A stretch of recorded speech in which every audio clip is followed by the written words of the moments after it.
and I went part way toward this light with her. People will say that as somebody is in the room dying, that deceased loved ones of the dying person will come in apparitional form as though to take them away. People say the room fills with light.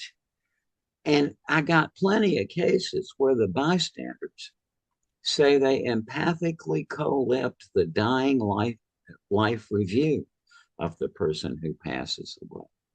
And I always assumed that it had to be somebody who was very close. Like the first couple I had were women in their 40s who had lost their teenage sons, who, as their sons were dying, they had these visions of the son's life. But then, then it gets to be a woman I met in Carrollton, Georgia, who was there with her husband, who, as he was dying, she saw his whole life review around him.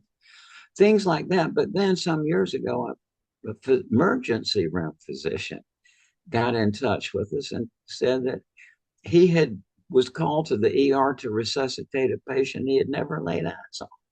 And he said, as this guy was dying, he saw the guy's life review just sort of come up around it. This, and these things are, it's kind of, people don't want to hear this because there's no framework. See, if it's just a near-death experience, we've got this framework we can fall back on, but we don't have any way of thinking about this if it's the bystanders are having the same experience. Yeah, I agree. And the last interview I listened to is you brought up God, which is kind of prominent in my conversations with some family members right now. And what I love that you said is that the one thing that was common is that if they met with a God or Jesus, the Bible wasn't brought up, scriptures weren't brought up, religion, there was no religion that was brought up.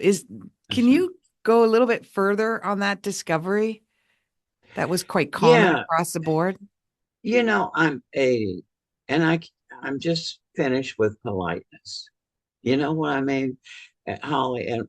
And I gotta say, this 14% of the population who's into Jesus, Jesus, Jesus, and is telling the rest of us we're going to hell, that's baloney.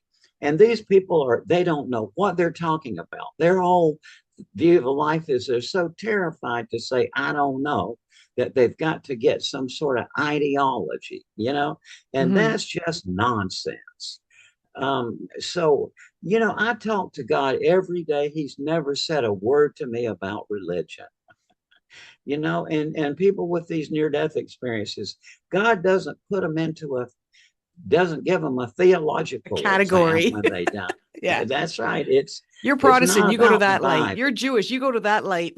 There you go. There you go. Or now it's got to be, okay, are you coming with Jesus or with Jesus? There's a big difference there.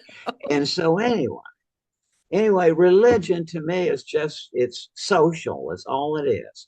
When somebody tells you, I believe Jesus is such and such, that's nothing to do with belief in the logical sense. What that has to do with is when you say, I believe that Jesus such and such, that is an act of coherence. And it's what is somebody saying then is that I'm with this group over here and y'all are going to hell, but it's just nonsense. But I love God, and I figure if I talk to him every day, if he had wanted me to be religious, he would have said something by now.